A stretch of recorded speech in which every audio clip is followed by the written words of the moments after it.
राधे राधे भक्तों, आज हम करेंगे गणेश जी की व्रत कथा। अगर आपको गणेश जी की व्रत कथा अच्छी लगे तो प्लीज़ हमारे चैनल को सब्सक्राइब जरूर करें। गणेश जी आप सभी पर हमेशा अपनी कृपा बनाए रखें। तो चलिए शुरू करते हैं गणेश जी की व्रत कथा। एक बार गणेश जी एक बहुत ही सुंदर गांव से गुजर रहे थे। इस गांव के खेत हरे भरे थे। सुबह का समय था। ठंडी पवन का आनंद लेते हुए गणेश जी मूसक पर सवार होकर चले जा रहे थे। इतने में वह एक खेत से गुजरे तो आनंदवश फसलों में हाथ फिरा दिया। गणेश जी के ऐसा करने से उस फसल के कुछ दाने हाथों में आ गए। अब गणेश जी को पछतावा हुआ कि उन्होंने तो चोरी कर ली।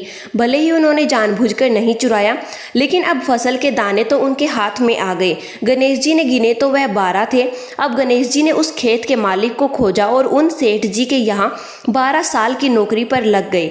एक दिन सेठानी राख से हाथ धोने लगी तो गणेश जी ने सेठानी का हाथ पकड़कर मिट्टी से हाथ धुलवा दिया। सेठानी ने सेठ जी से शिकायत की और कहा कि देखो, नौकर ने मेरा हाथ पकड़ लिया। सेठ जी ने गणेश को बुलाकर पूछा कि तुमने सेठानी का हाथ क्यों पकड़ा। गणेश जी ने बोला कि मैंने तो बस ये कहा था कि राख से हाथ धोने से घर की लक्ष्मी नाराज होकर घर से चली जाती है और मिट्टी से हाथ धोने से आती है। सेठ जी ने सोचा कि गणेश ठीक कह रहा है। थोड़े दिनों बाद कुंभ का मेला आया। सेठ जी ने कहा, गणेश, सेठानी को कुंभ के मेले में स्नान करा के ले आओ। सेठानी किनारे पर बैठकर नहा रही थी तो गणेश जी ने उनका हाथ पकड़कर डुबकी लगवा लाए।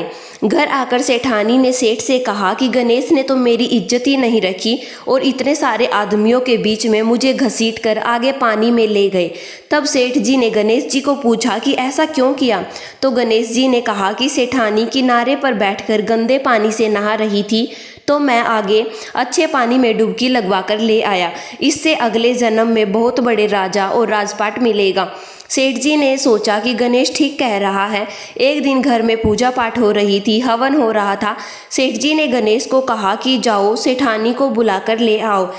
गणेश सेठानी को बुलाने गए तो सेठानी काली चुनरी ओढ़कर चलने लगी तो गणेश जी ने काली चुनरी फाड़ दी और कहा कि लाल चुनरी ओढ़ के चलो। सेठानी नाराज होकर सो गई।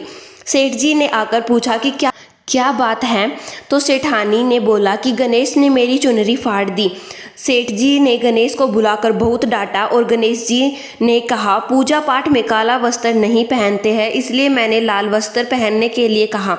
काला वस्त्र पहनने से कोई भी शुभ काम सफल नहीं होता है। फिर सेठ जी ने सोचा कि गणेश है तो समझदार। एक दिन सेठ जी पूजा करने लगे तो पंडित जी ने बोला कि वो गणेश जी की मूर्ति लाना भूल गया।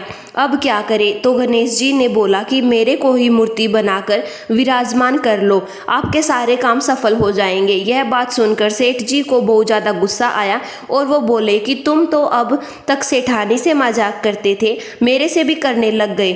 तो गणेश जी ने कहा, मैं मजाक नहीं कर रहा हूँ, मैं सच बात कह रहा हूँ। इतने में ही गणेश ने गणेश जी का रूप धारण कर लिया और सेठ और सेठानी ने ही गणेश जी की पूजा की। पूजा खत्म होते ही गणेश जी अंतर्ध्यान हो गए। सेठ और सेठानी को बहुत ही धोखा हुआ और उन्होंने कहा कि हमारे पास तो गणेश जी रहते थे और हमने उनसे इतना काम करवाया। तो गणेश जी ने सपने में आकर सेठ जी को कहा कि आपके खेत से मैंने 12 अनाज के दाने तोड़ लिए थे, उसी का दोष उतारने के लिए मैंने आपके यहाँ काम किया था। सेठ जी के करोड़ों की माया हो गई। हे गणेश जी महाराज, जैसा सेठ जी को दिया वैसा सबको देना, कहते को, सुनते को और सारे परिवार को देना। जय श्री गणेश महाराज की।